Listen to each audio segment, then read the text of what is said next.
not going to be a success, and that's an important thing. Most of my life I've been in really good shape.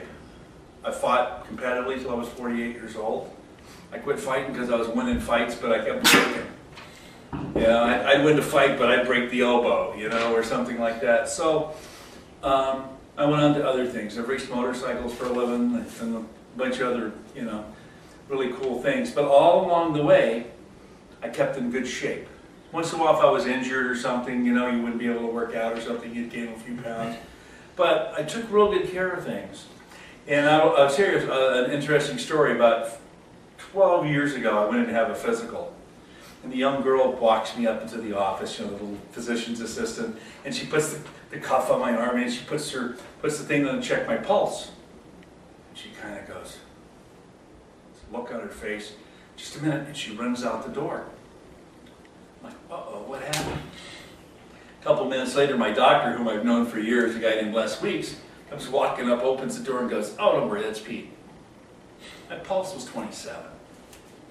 She thought I was dying.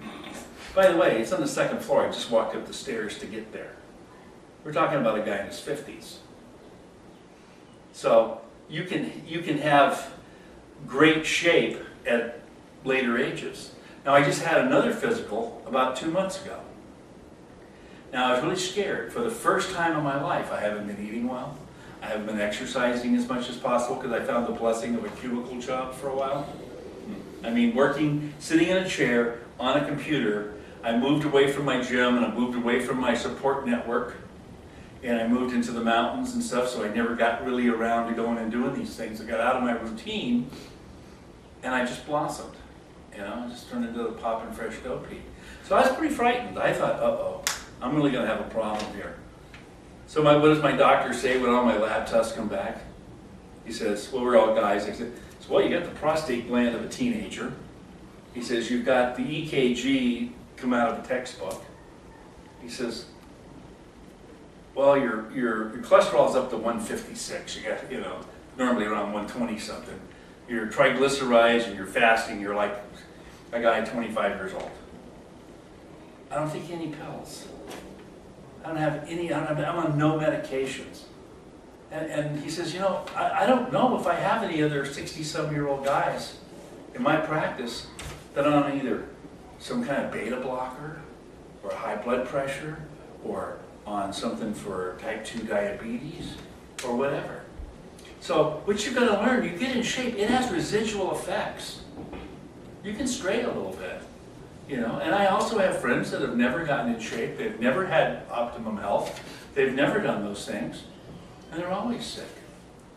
So the earlier you get started and the longer you keep up, the better benefits it's going to have for you. So it's something you're investing in. We invest in other things. We invest for our retirement. We do some things like that. Who cares if you're sick all the time in your retirement?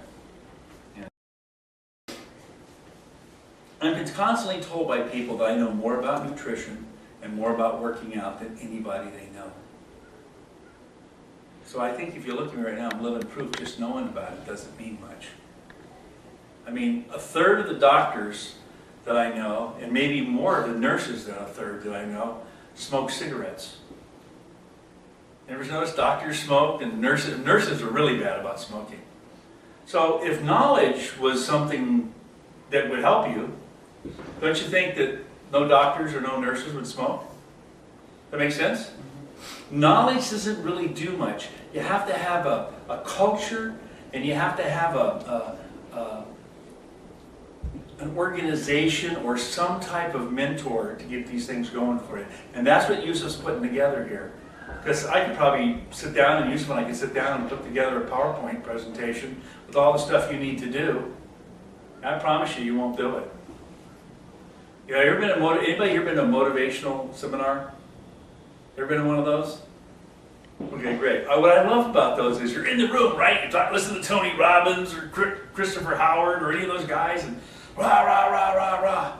And then when you leave, because I used to give them, every step you take towards your car in the parking lot, you lose some of that momentum, some of that enthusiasm. You're in the room, you're just fired up. But as you walk across the parking lot to your car, the doubts creep in. So you can't do this on your own.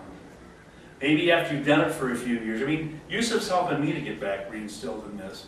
You need to have some kind of organization, some kind of group, somewhere we hold ourselves accountable. You know, and that's the importance of this. Just pure knowledge won't do it. Most of what we know about our diet has come from studies.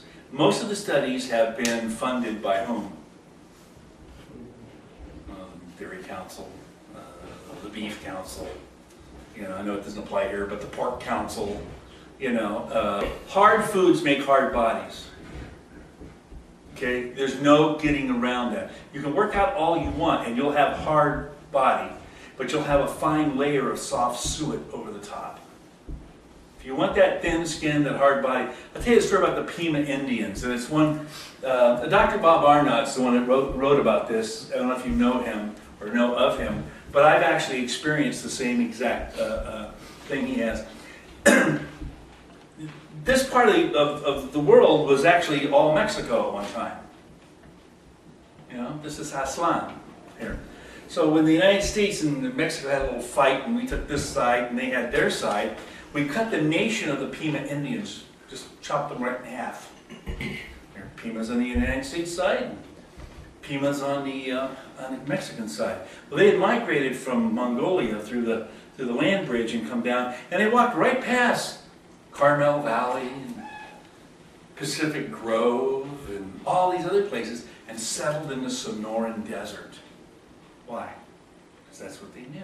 That's where they came from. I mean, the Sonoran Desert was like a lush area for them, you know, in Mongolia. It was like 3 blades of grass per 1,000 miles. So for thousands of years, they lived wonderfully there. Then we split them in half, and then about I don't know what it was, during the work projects and stuff, we channeled the water away from the Pima Indians for agricultural uses. And they couldn't grow crops anymore. And the Pimas had their own little gardens. They grew tepary beans. They grew all these beans. They used all these high soluble fiber products. Well, to this very day, the Pimas live in Mexico. I've seen both of them. The Pimas in Mexico work in their 60s and 70s. 7 o'clock in the morning, 9, 10 o'clock at night, as long as there's light. That guy's in their 60s, they got washboard bellies. In fact, I'll tell you a real embarrassing story. In 1989, when I was with these guys, I was in fabulous shape, 42 years old, buff shape, impressing my cute girlfriend. I arm wrestled a 62-year-old, which is my age now, Pima, but this tall. Arm wrestled me. He said, "Come here, arm wrestle me," little skinny guy. He almost broke my elbow. There was no contest, you know, just lean, hard people. Now, the last 2 years in February, I go to Tucson for some business, and I have friends that live in Pima, Arizona, named after the Pima Indians, which is in the middle of this giant Pima reservation. The Pimas there are all morbidly obese. In their 20s and 30s, they start having their arms and legs cut off and going blind because of the just amazing amount of diabetes that's going on in their community. Now, what's the difference? Well, these guys are eating cheese and white flour and ho-hos and Twinkies. The other guys are eating beans and rice and corn tortillas, you know, every day. They're eating vegetables and things of that nature. These guys are eating McDonald's hamburgers.